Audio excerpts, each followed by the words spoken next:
Welcome back to In the Kitchen. Today we're in the kitchen with the head chefs over at Funnel Chef. So, if you haven't met us already, over at Funnel Chef, we work with coaches, consultants, and agency owners to implement proven recipes for success into their business so that they can attract more clients and generate more revenue and profits, all while avoiding the guesswork, right? So, this is taking proven systems and processes that have worked in our business for our clients and even our competitors throughout the years. And we've boiled them down to simple but specific, detail oriented recipes that you can implement into your business. So you don't have to be like a tech genius, a smooth talking salesperson, or just, a genius in general, right? To have success. Just like a good recipe, as long as you have the right ingredients, you follow the process step by step, you can get great results. So guys, I know earlier, and this is something that we actually had a few clients who, they were, I don't want to say they were dealing with issues, but they were asking questions, right, about some changes going on. And a really big one in this, actually came through last month, or maybe it was earlier this month when the actual deadline, the date hit, but it's, involving regulations like regarding SMS messaging and like calling. So Scott, I know you were actually working with a client, I think yesterday or maybe today, you were mentioning that you're meeting with them to work through it. So you want to just give anyone listening a little bit more detail about like what these regulations are and why it's important?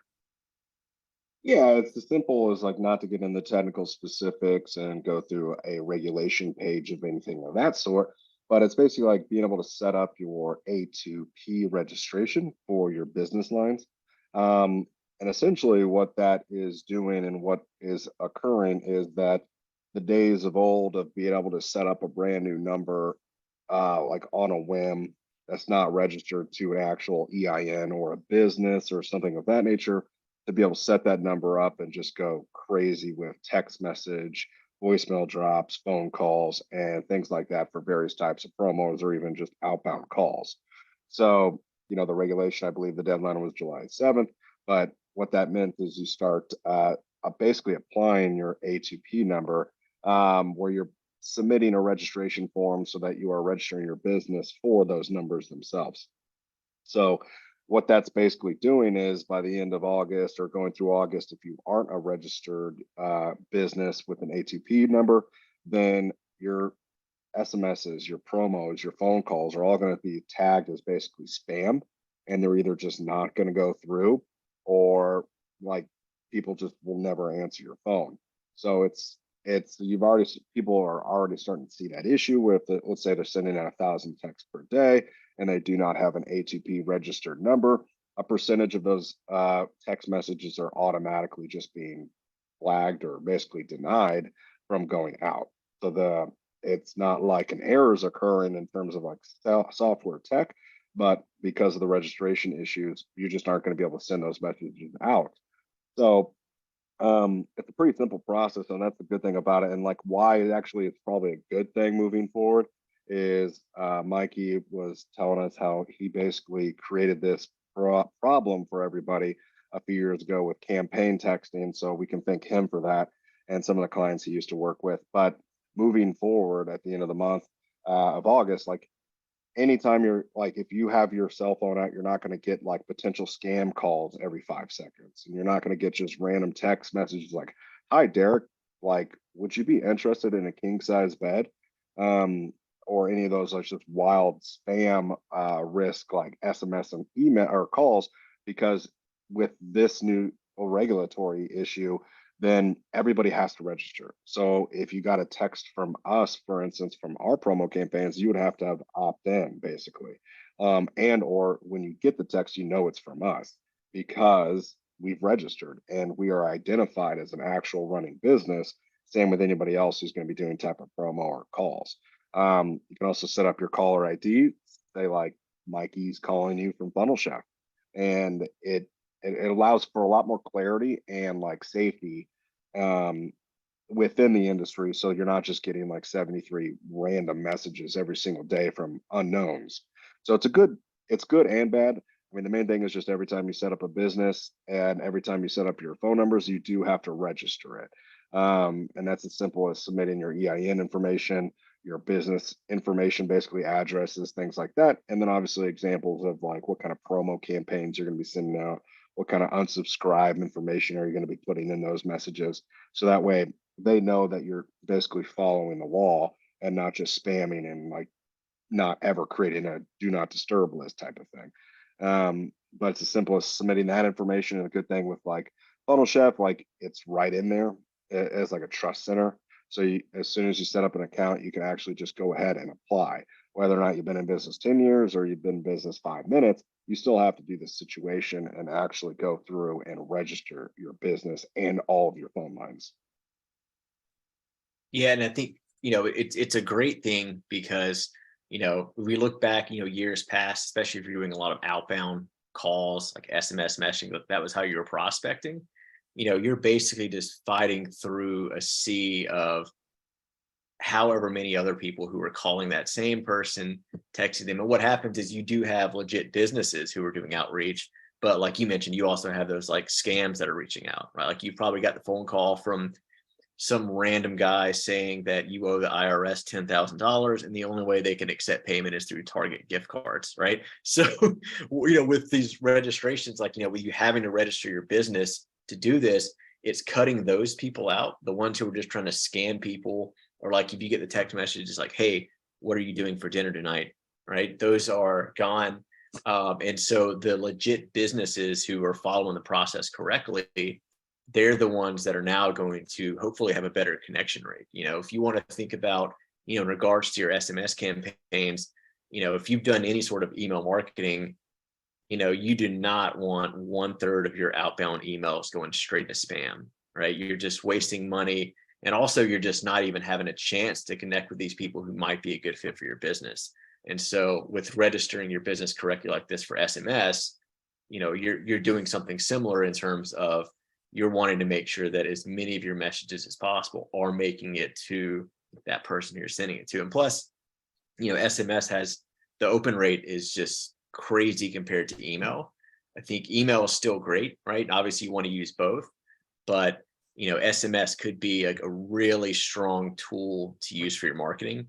And something as small as just not taking the time to actually have everything set up correctly could end up costing you a ton of money in the future. And so it's not hard to do. Like you mentioned, if it's any of our clients using our software, you literally just go down and click on the tab that says Trust Center. And there's even examples of like how to fill out the form, and makes it super easy to do. And, again, you could spend 10 minutes doing it, or you could just not do it and end up losing money, down the line by just like having 1/3 of your text go to spam. Right. I would say the other thing too, and this is probably a problem that like a lot of sales reps will run into, is if you are doing a lot of outbound or you're scheduling like call ones or anything like that in the past, if you use any type of like CRM software that isn't registered, what's sometime or what do a lot of sales reps do? And I'm assuming you both are guilty of this. I know I am. It's essentially you call from the system that you're supposed to, but based on your SOP and like operations. So that way you have oversight on, call logs, call recordings, all that good stuff with the prospect or client, right? But sometimes you'd make the outbound call from your system or CRM and they don't answer. So what do a lot of sales reps do right away? Because that number was never registered. So it becomes a like, oh, it could be a possible like spam risk that shows up on their phone. So the sales rep calls them on their cell phone. And then that call is never documented per se. I mean, it happened, right? Because the person answers a cell phone because that one's a personal number. But then you can talk to that sales rep like, hey, Mikey, did you talk to Jane Doe? He's like, yeah, I had a 45-minute conversation. Like, I don't see any, I see an outbound missed call on the system, but nothing else. Oh, yeah, I called her on my cell phone. And so this will actually eliminate that entire process, like moving forward, because you can make that call from a system or a CRM or from a business line. And because it's registered, you can have caller ID set up for it.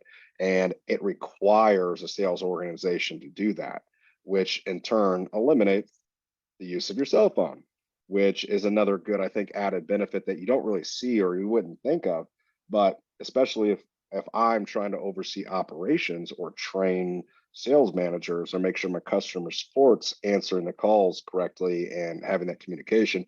I want to be able to have some type of oversight. And so this eliminates that, that possibility of someone saying, well, I just call them for my cell phone. Like, well, we don't want to use our cell phones here. That's why we have business lines. And this is like an unknown benefit that I think is going to be pretty solid for a lot of organizational oversight.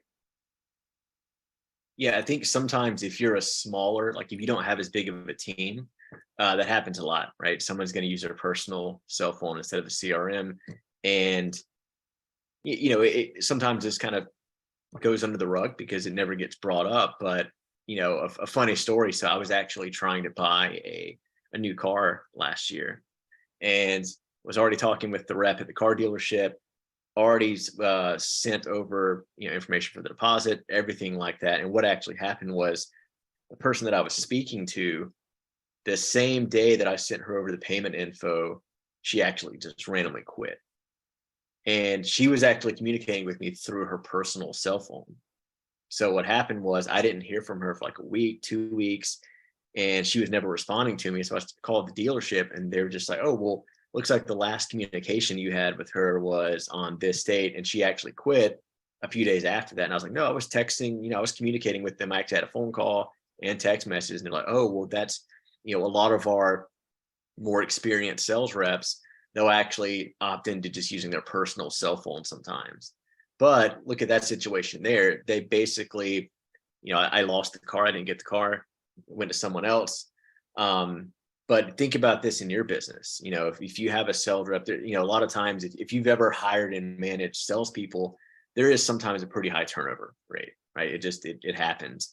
And so if you have a salesperson who's coming in, they're talking to your leads, especially if it's leads that you paid for, you want to make sure you can track everything, because you want to be able to track, number one, just data in general, like who shows up to appointments. You can also go and look back and see just why didn't they show up? Did they get these necessary touch points that you have outlined in your SOPs?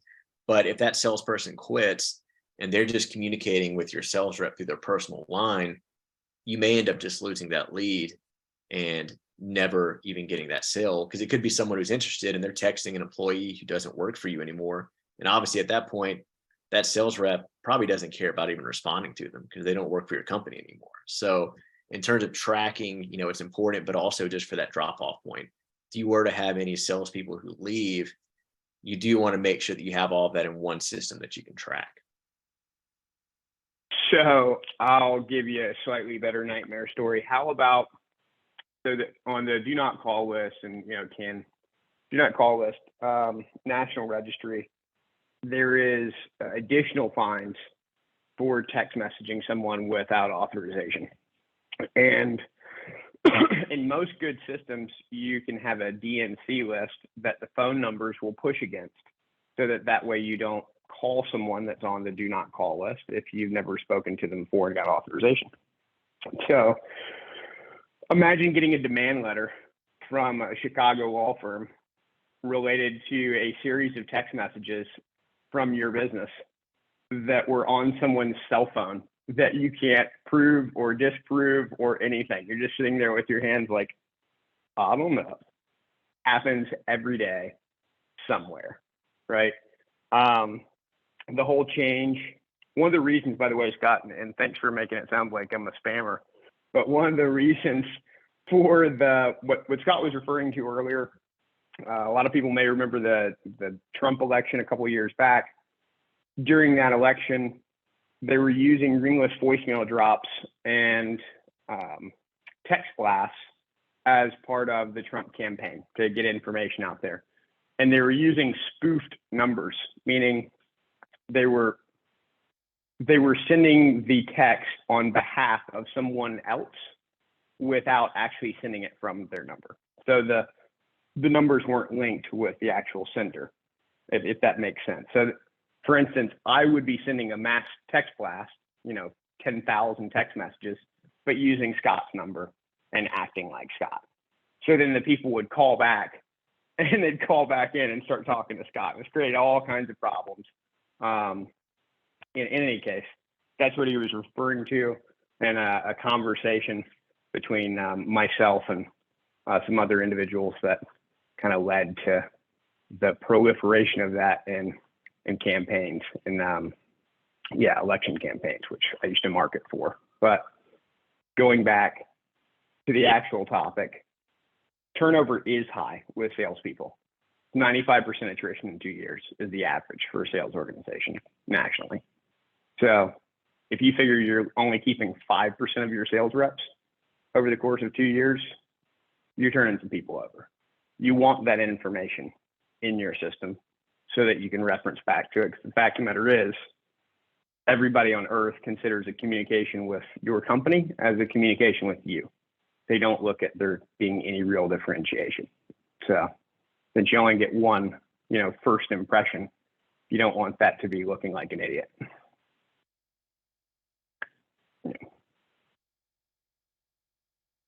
Yeah, and something as well,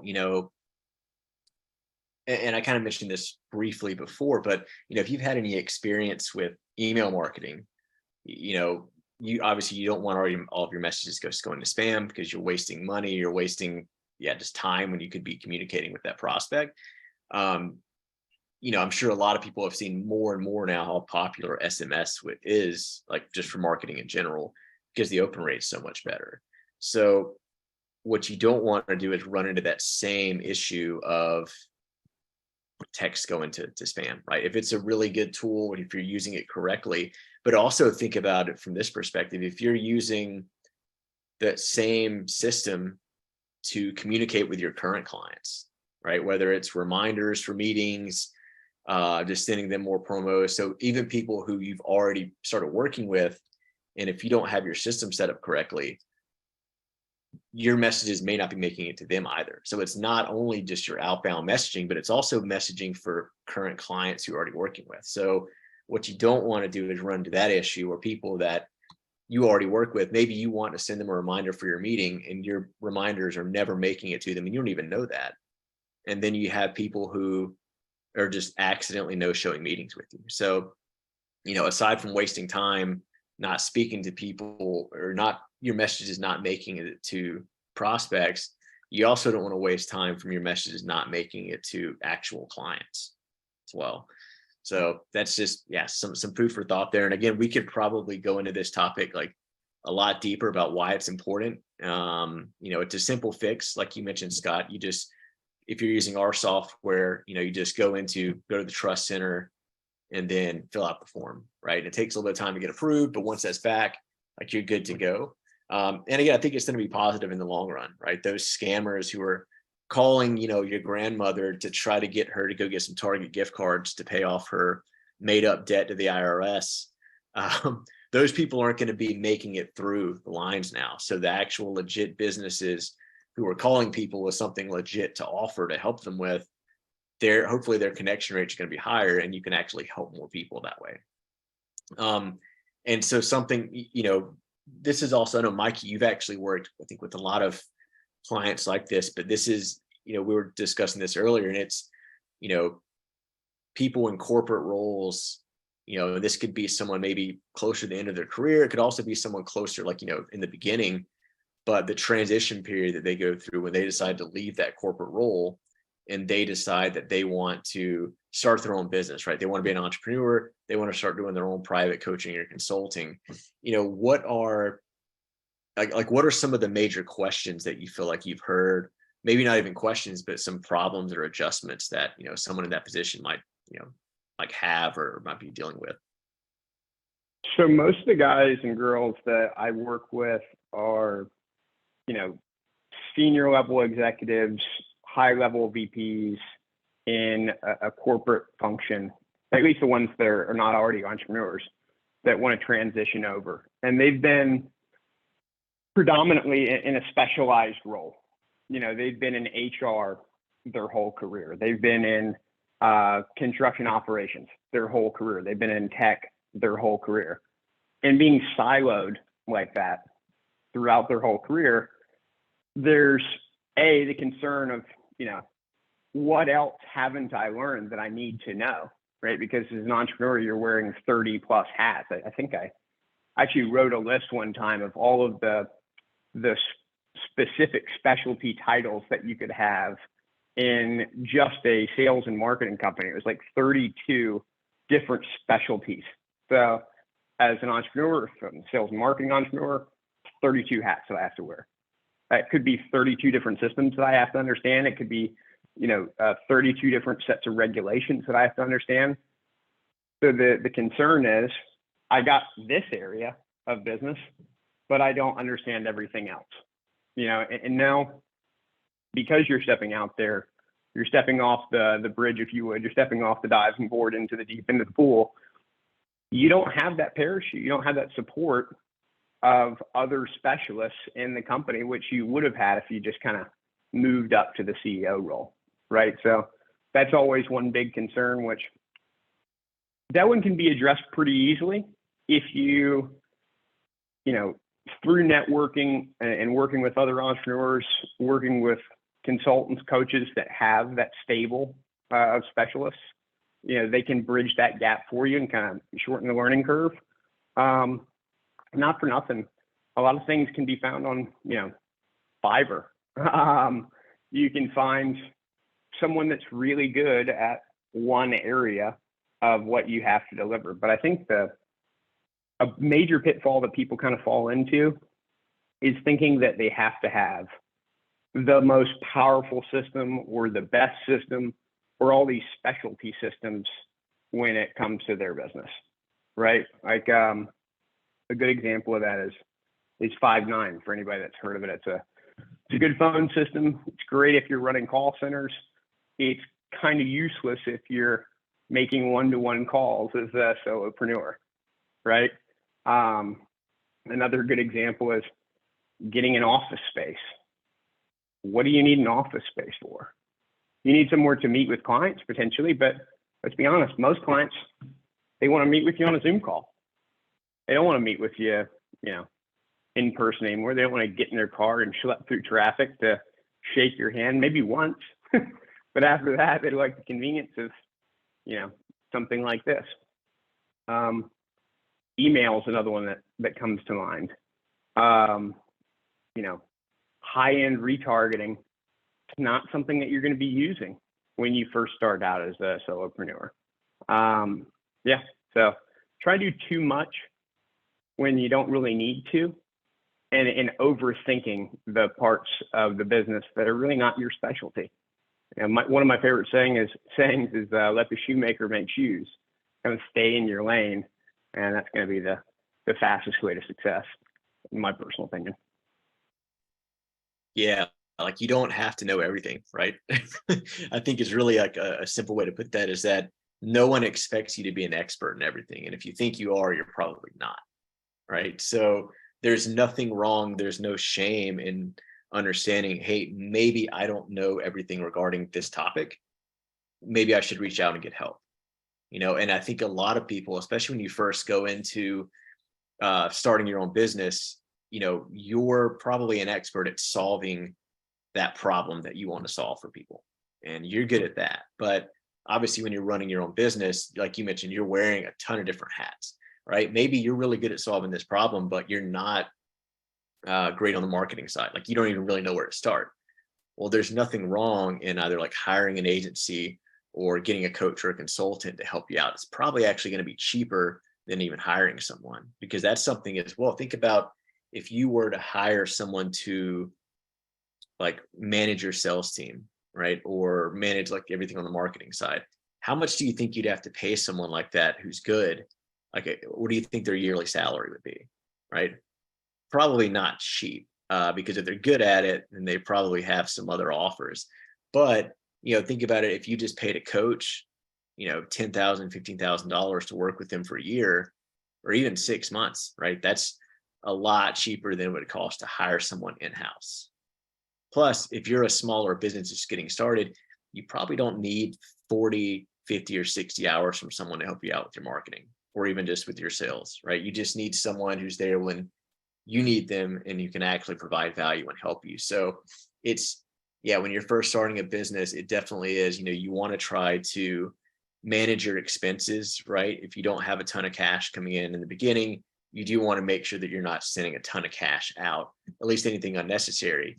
But that doesn't mean that you can't find help, right? It doesn't necessarily have to be a full-time employee that you hire, but it could be a coach or another consultant who's good at that thing that you're not the best at, and they can come in and help you. And again, it's not admitting defeat. It's not necessarily admitting even weakness, right? Because not everyone's going to be the best at everything. It's just understanding what you're good at, and also understanding that you don't have to know everything, right? There's other people who are good at things that you're not good at, and you can probably get those people to help you out. So I will add to that. Common mistake I see with new entrepreneurs is hiring a salesperson or sales team too early. And I'm saying that it's coming from someone who builds sales teams for a living for people. So I'm happy for you to pay me whenever. That being said, you really need to dial in your marketing and your offer and make sure that there is a market match there with your avatar before trying to bring in some high-powered sales team or sales VP. There are not, as many quality people that can kind of guide you on that portion of your business as there are that will happily come in and try and schlep your products or services. But there are enough out there that are very good at it, including myself and everybody on this call, that can tell you if you're ready for that. So I've cross the bridge when it's time to cross the bridge. There's no reason to cover a body of water before you've taken care of the land on your side. Yeah, no, I think that's a good point to make as well, right? If you're especially just getting started, and this is kind of jumping back onto something that we mentioned earlier with maintaining salespeople, right? There's pretty high turnover rate, and if we're being completely honest about it, salespeople are maybe not they're only doing it this, but salespeople are working in sales because they want to make money. And a lot of coaches and consultants, even agency owners, same way, they want to hire commission-based salespeople, so 100% commission. Well, if you don't have your marketing dialed in, if you don't have enough leads to really give a salesperson an opportunity to make money, they're not going to stick around for long. So what's going to happen is that you're going to get a salesperson, even if they're good or not. If you don't have people for them to talk to, they can't sell. And so you're going to get someone who's they're unhappy with their pay. So they're basically quietly quitting. They're already looking for another role. And they're not going to tell you because they want to still have that chance to make some commission, for whatever sales you may be, or whatever calls you may have on their calendar. But then that person's going to be gone. It's probably going to be unexpected out of nowhere. And then you're going to have to jump back in anyway. And then you're going to have to try to find another person and then retrain them. So there's definitely steps, and processes that you want to do on the front end before you even really look at hiring salespeople. And, this is a pretty deep topic, right? We could probably speak about this. I think we could go in depth for on a number of different aspects of this topic, but that's also what we work on with a lot of our clients. So it's not a unique problem.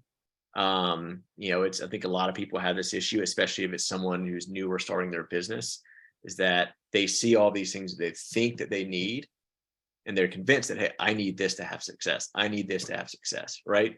Well, maybe you need it, but you just don't need it now. And that's same like you just mentioned, Mikey. There's no reason to focus on crossing over that body of water when you haven't even explored the land on your side yet.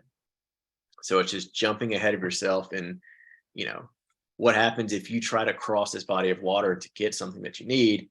Turns out it's actually behind that bush over there. You just didn't even look. So you just end up wasting time and you're wasting resources. And that's definitely one thing as a newer business owner, like a new entrepreneur, you don't want to waste your resources. And you want to be smart with what you're doing. And part of that just comes into knowing, hey, what do I need now? Because that's what makes sense for me today. I can do this tomorrow, but I don't need it now.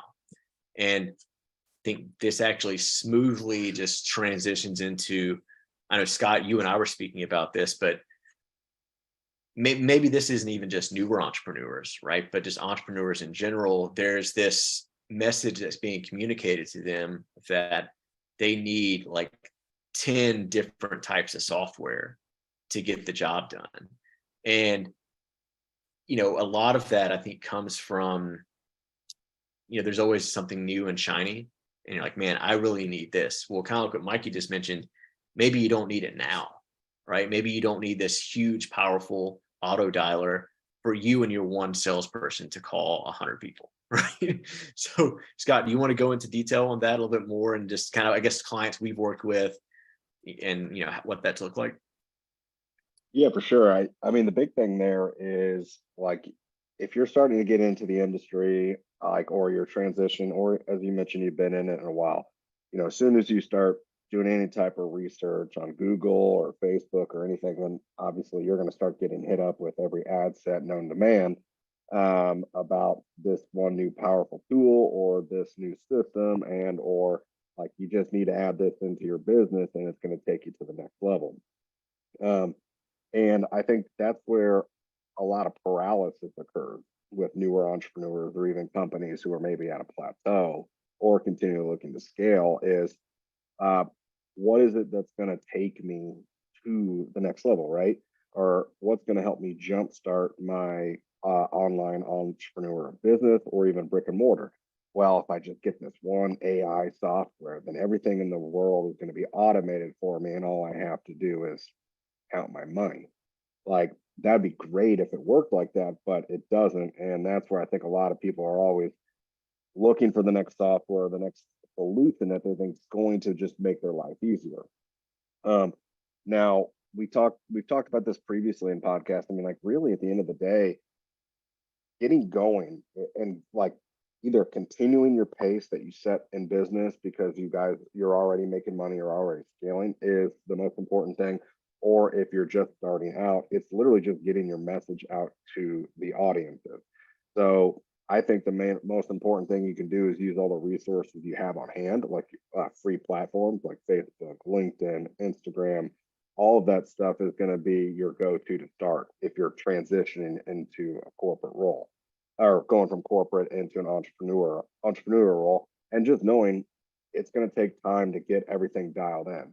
So you don't need software to dial in your offer or your offer. You don't need an AI dialer to dial in your marketing process. What you need to do is actually just go do it. And the most basic tools, Zoom, your phone, and an email, Outlook, Gmail, whatever.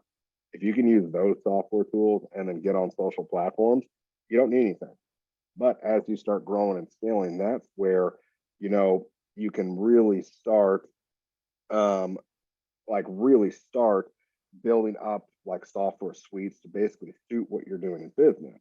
And that's where you need a CRM or you need an outbound email system or an automation system to help you with like being able to take more leads, to be able to confirm more appointments. And that's like what we really focus on with our clients, or no matter if they're new or they've been in business 10 years, is you put a system in place that actually benefits you and that actually supplements what you do instead of adding a learning curve. And I think that's what everybody's out there looking for is like, if you take this one magic pill, then we're going to go from X to Y. Well, that doesn't work like that because you're probably going to have another learning curve that you have to become another master or pay someone to do it for you. So I always look at it like that. If you can just use the most simple systems to start and then use a software suite that actually grows with you, then you're going to be 10 times better off than trying to look for all the shiny bells and whistles moving forward. And that's like, it sounds like we're tooting our horn, but that's really why we chose to do what we did, right? Is knowing that a business day one could just use a Zoom room and Stripe to take payment. But a business 10 years in is going to need team members, internal communication, automations and follow-up system, landing pages, funnels, marketing, and everything. But we don't want to start piecing together different tools to make that happen. We want it all under one roof, under one system. So that way, as you grow in a business, you're not having to learn and supplement what you're trying to do. You just simply add it as the next benefit or the next system or process that's going to allow you to continually grow. You're not having to buy more, not having to learn more. You're just simply adding to the foundation of your house. Yeah, kind of teeing off on what you just said. There is no, magic pill. There's no panacea, heal all for a business. When starting, there is no replacement for a competent, knowledgeable human actively doing the work. At least when it comes to communication and working with clients, right? Connecting with your target audience. People trying to jump to an AI bot before they have, messaging and basic FAQs written out is a mistake, right? You need to figure out what the questions are that your clients are going to ask, or what the questions are that your target audience is going to ask before trying to plug it into some machine. So, kind of like Chris said, there's an appropriate array of steps, an appropriate series of steps. Don't try and jump to F before you're through B and C, which a lot of people do try and do. So I can say for a fact, we slow people down on a pretty regular basis and say, okay, hold on, back up a little bit. Let's discuss this, make sure it's the right time. And often, more times than not, people are getting a little bit overzealous, wanting to automate, parts of their system before they even have the manual portion done. Right. And I that brings up one really good point, Mikey. A lot of the stuff you guys know, I've been working on a lot of automations for clients, putting the systems together. So, if they're running a sales or marketing process, then like what you mentioned earlier, Chris, like, are the reminders going out? Like everything from the simple reminders to setting tasks, setting notes, setting whatever it is to make their business run smoother. I mean, we get on calls where people are saying, hey, build out my automation for me. And you're like, perfect. Now that you've paid me to do so, that's exactly what I'm going to do for you. And then you ask them one simple question: what automations do you want? And I'll tell you, about 90-95% of the people are just like, I don't know, but it sounds cool. Like, okay, that's a problem. The idea here is you want to supplement what you know works, right? Or what the process is that it takes a lot of human interaction. Like as an operations guy, I say, what do you do 3 to 5 times a day or 3 to 5 times a week that you're manually having to do that could be automated, right? Could it be an email sequence that goes out? Could it be a promo list? Could it be a lead nurture, or getting people back into your like sales pipelines from a marketing pipeline? Like, what is it that you are manually having to do? Because if we can automate that, that just saves you time and makes you profitable. But so many people jump to, I love automation. I want automation because that's all I hear about. It's, I want the beach pod. Okay, what are you going to do to get it? Well, I have no idea. Okay, well, we got to, discover what it is and what your routines are that we can then automate for you. So again, that's where Mikey says you got to really dial it in for your messaging, your marketing, your sales process, your funnel, your website. And then once you have that all done, whether or not, again, you're a brand new entrepreneur that you need to figure this out, or you're 10 years in trying to create a new brand kit or trying to launch a new product, dial in what it is that works. And then from there, you already have the blueprint at that juncture to automate it, or to put an AI bot in there, or to take less or remove human interaction at certain junctures that make sense. But until you're actually proving that system and knowing what you need, you're just throwing stuff at the wall, right? So you need to know exactly what it is that does work. Otherwise, you're just going to be slapping things together, hoping they work, or getting mad at somebody because they said, hey, once you deploy this one thing in your business, you're going to make $1 million. Like, well, I deployed it and it didn't work. Well, did you actually have any success forward or tell that system exactly what's working? If not, then yeah, you're, stranded ship out there. Yeah, and I think something that you can compare this to, and or at least something that I compare it to, is that, I think it's the idea of a shiny object that's going to completely just change your life, right? Like you need this new software to add into your business because you've been told, hey, this is going to fix everything, right? And, I remember back whenever I was a kid and I was first learning how to play an instrument, I was learning how to play guitar, and I didn't know how to play at all, right? I sucked. It's horrible. But in my mind, I'm like, well, you know what it is? I think I need this $5,000 guitar. Now I'm going to sound better, right? Or maybe I need this new amp. I go spend $5,000 on this amp. That's going to fix all of it. Or I need all these new pedals, these new sound effects, right? When really it's, if you can't even play the basic instrument, then it's not going to help you with the other add-on items, right? But Right. if you understand the instrument, you can play that. Then when you get the new guitar, you get the new amp, the new pedals, then that's when it all comes together because you can actually use it, you know. And there's other ways you can look at this, but in my mind, that's always something that stood out to me, is that when I was first learning how to play, I wanted all these new shiny objects that in my mind I was like, this is going to help me out. But really, I needed to get the basics down. And then I needed to find, what do I need now? Like, what can I get now that can help me? And then I can look at all this other stuff later on down the line. And, you know, I think for like entrepreneurs, like business owners, is that if you join any sort of coaching program, you're probably going to hear about this list of software that you need, right? There's that you need this to do this, then you need this to do this, that to do that.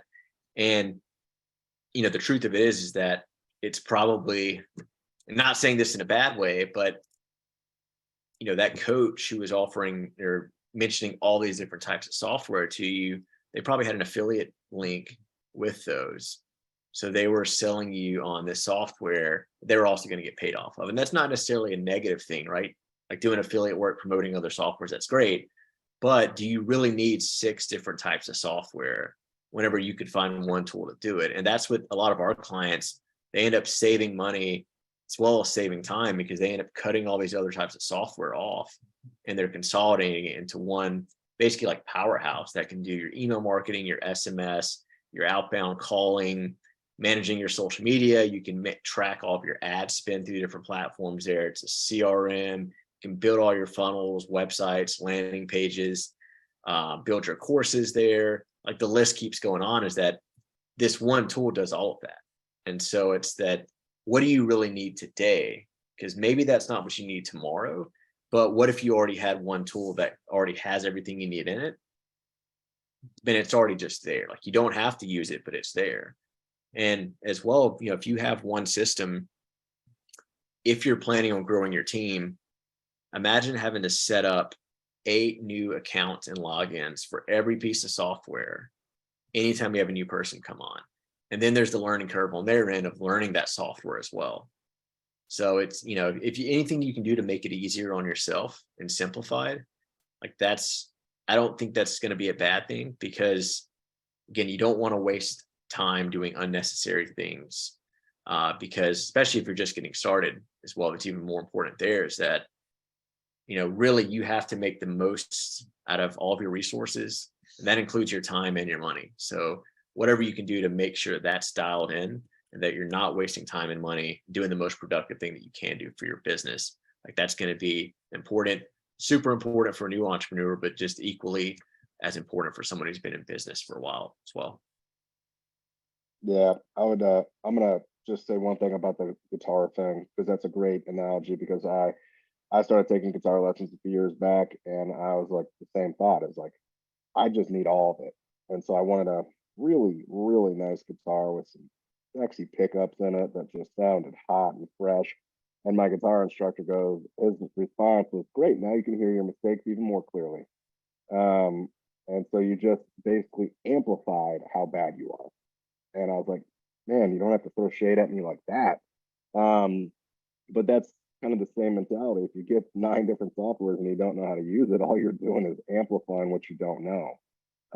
And then you just don't use it. And then you like get frustrated because you're like, oh, this system doesn't work. I don't want to use it. Or this isn't working for me. I don't want to use it. And what you find out is that again, you're just stagnant as a entrepreneur because you're not doing the outbound. You're not doing this. You're not doing that. You're not doing the promos because you didn't take the time to learn it because you weren't ready for it and or you didn't need it. So you end up just wasting your money and your time, right?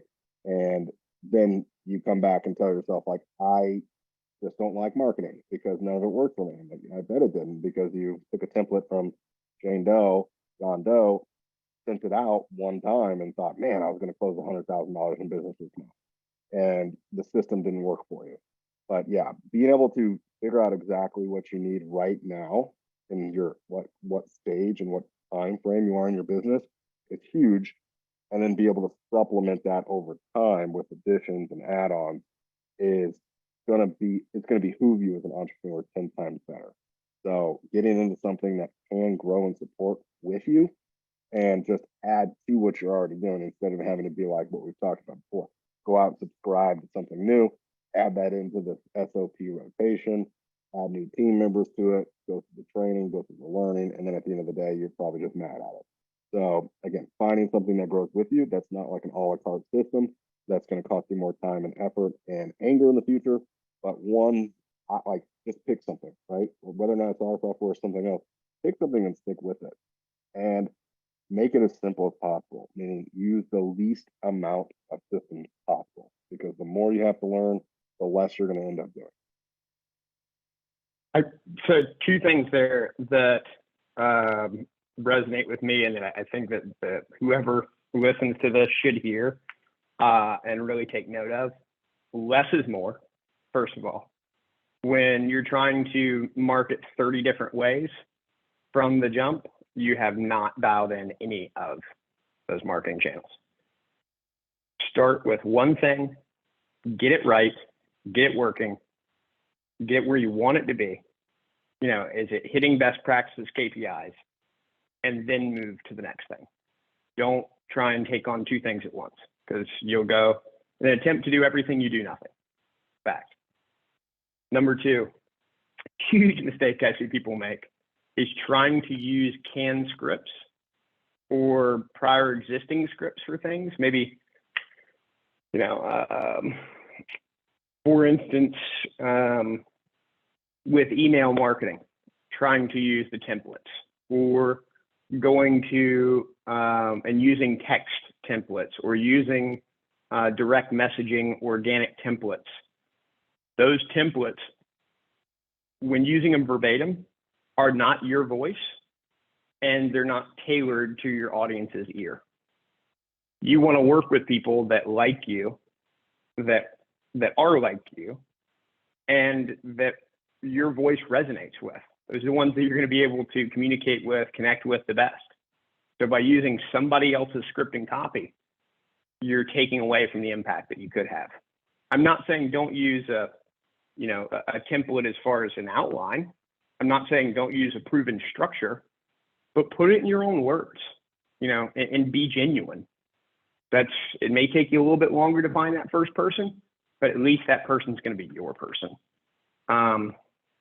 So yeah, don't be scared to put yourself out there and make it a little bit more personalized.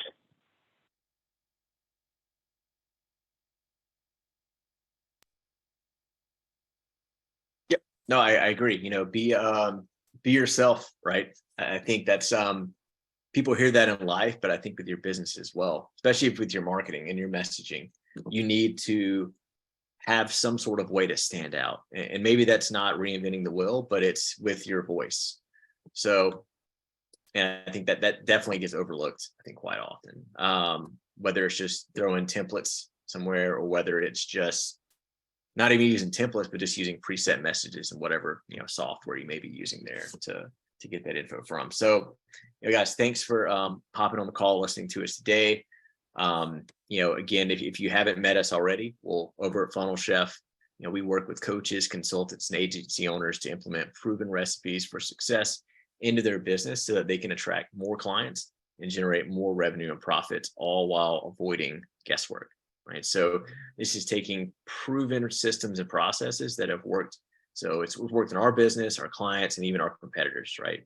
And so we've boiled them down to simple but specific, detail-oriented recipes that you can implement into your business. So you don't have to be a tech guru, a smooth-talking salesperson, or just a genius in general to have success, right?